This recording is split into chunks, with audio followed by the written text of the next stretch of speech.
All right, Fresh, let's go to our third game this weekend. We're talking about UNC versus South Carolina. This game is going to be played in Charlotte. The Carolinas versus each other. Tragedy striking over there in UNC. We've gotten praying for everyone that was affected by what went on there.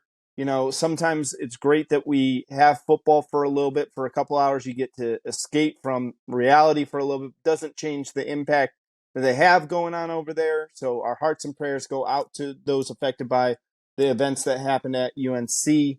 But let's focus over on the football side of things. Fresh, again, showcase Saturday to me. What UNC team are we going to get? And what South Carolina team are we going to get? I really found this fascinating. As I was digging into this, Fresh, I went back and I looked at Drake May versus Spencer Rattler. And I don't say that as much of the makeup of this game, but looking at their projections in their careers. You know, it wasn't too long ago that we were talking about Spencer Rattler as a possible number one overall pick, one of the top quarterbacks that could be coming out. He had a phenomenal year over there in Oklahoma a couple years back, and then all of a sudden kind of fell off. Drake May, kind of the same thing, had a phenomenal year last year. He's now the talk of the town. Could be one of the top if he has a great year this year. I think Caleb Williams has that number one overall pick kind of sewn up, but hey, if Drake May has just an amazing year, maybe he can take it away from him. I got the comparison at that point for the two. Like the level of hype between these two kids are interesting. But Fresh, I'm going to ask you this question, and as we get to this game here and break it down a little bit, which one is going to have whoever loses this game, which one is going to have the bigger long-term impact for the rest of the season? Because I think Oof. this is a huge, huge keystone type game for UNC and South Carolina. That's an amazing question. I think it's going to have a bigger hit to South Carolina because I think the ACC is a little bit easier for UNC to navigate. And if South Carolina and Rattler shows that maybe he's not the answer and has a struggle, he goes back to his first half of 2022. That puts them in a deer in headlights situation because they got this game, they got a week, and then they travel to Athens to take on the Dogs. And last time Rattler played Georgia, he got eaten alive. Um, he's got to have a good game to get the momentum going and to build off of that because if he comes out struggling and North Carolina's defense gets after it, which Gene Chizik, if your defense gives up less than 30 points, I think that's a win for North Carolina because that defense has been atrocious for years. Maybe you finally figured out because you have it, you might be back to working for SEC Network. But I think South Carolina, Spencer Rattler needs that confidence boost. If he can come out and get going and have a successful football game, whether they win or lose, I don't think that's the truly thing. Is he comes out and plays confident because it shows that they have something to go in there. If he comes out and struggles and they lose, there's gonna be a lot of worries, a lot of talk for 2 weeks he's going to deal with leading up to playing the Dogs. So I think more pressure on Spencer Rattler to come out and show up because last year in the Gator Bowl here, they came out on fire and then he struggled down the stretch, allowed Notre Dame to sort of get some momentum, and Notre Dame came back and won the football game. He couldn't be consistent as through the whole football game. He had ups and downs, had an early start. Where can that go? They went down last year, went down to Gainesville. They got shut out. But then they come out and they blow the doors off of Tennessee and they beat Clemson. When is Spencer Rattler just going to be consistent? I think that's his whole entire career. 2020 at Oklahoma was really good. 21 started off first game, it was okay. The Texas game, they got smoked. They benched him. Caleb Williams came in and took off from there. And he lost his job. Where's consistency going to come from Rattler? We haven't seen those major issues from May yet because he only had that 1 year. But Rattler right now has shown us that he cannot be a consistent quarterback. And if he gets any issues starting off early, that might become a psyche thing where he has to sort of regain his confidence. It's a new offensive coordinator at both these schools. So that's also who's your communication? Who's in that head trying to talk to that quarterback and get them squared away?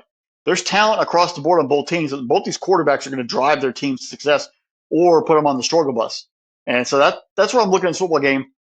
Which of these guys comes out there, plays focused, plays loose, and also how do they react to that offensive coordinator, quarterback coach that's new in their heads, keeping them confident, keeping them in the down and distance, and maybe working with them. What do they like? What don't they like? Both these teams have had success on offense. They've had some players leave their programs.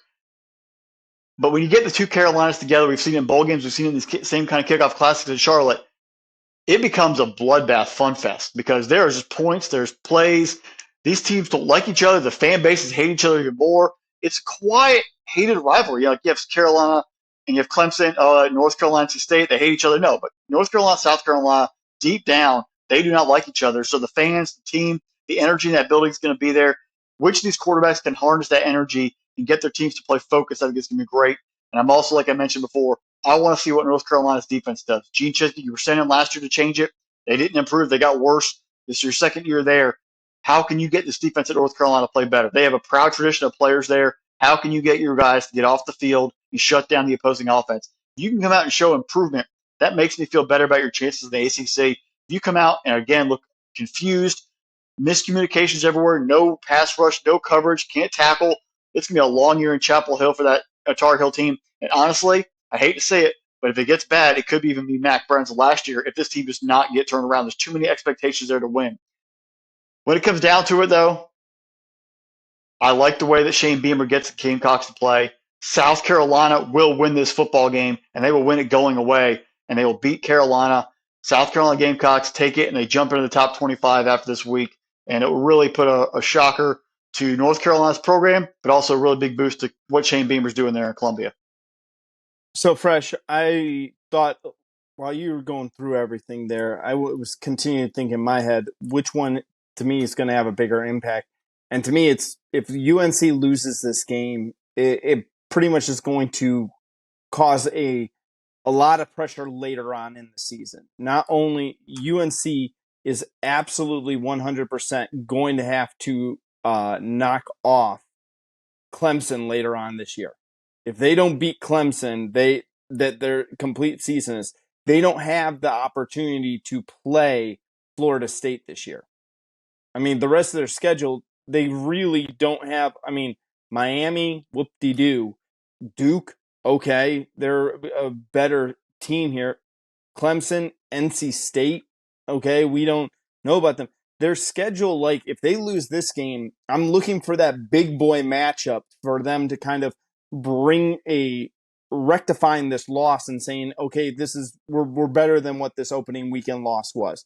And you got to have an opponent on there that's going to give you that notoriety.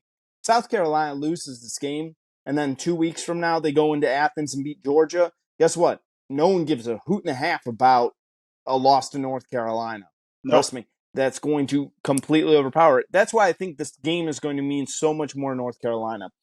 I'm interested to see, is May going to be the lean rusher for UNC again? Like, to me, that scares me year in and year out. When the quarterback's your leading rusher, is he taking unnecessary hits? Is he going to go down for an injury? Because, again, Drake May is going to be the straw that stirs the drink for these guys, and he's got to protect himself. You know, you got a great running back named British Brooks. Love that name because we always, as we get through college football, we start learning the interesting names here.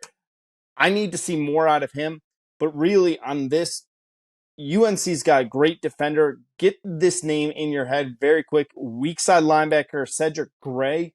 He's a senior this year, had over 100 tackles last year. Is going to be a real leader of that defense for UNC. If they want to get better than that 30.9 points per game that they're giving up, look to him to have a huge year and see what else that he's going to be able to do. For South Carolina, I know we got Spencer Rattler, Antoine Juice Wells. I was actually on a space the other day talking to a guy who handles a lot of, draft stuff, and he likes Juice Williams second to Marvin Harrison Jr.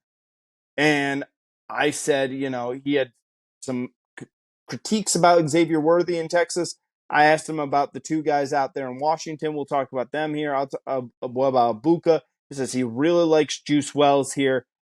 I went back and I looked at some tape due to his recommendation, and he's right. That kid's extremely talented. So I'm going to be interested to watch him here. Fresh, the spread right now is UNC minus 2.5. I'm with you. I think South Carolina has more to play for in this game. I like South Carolina winning this game here, and I'd take South Carolina those points there. I think even if they lose, it's going to be a close back and forth game. I don't think UNC is going to be able to put the pedal to the metal all the way and just kind of run through this game and run through South Carolina. But I think that South Carolina is just going to have a little too much for the Tar Heels, and I'm going to go with South Carolina winning it. Like I agree with you. Like it's this kind of game, folks, that you're gonna turn on for the fourth quarter because at the other 7 o'clock kicks, 7:30 kicks, they might become blowouts. And this is the one you're like, oh, we got a game. We're gonna switch over. We're gonna watch this thing on ABC and watch the fourth quarter. So make sure you tune in.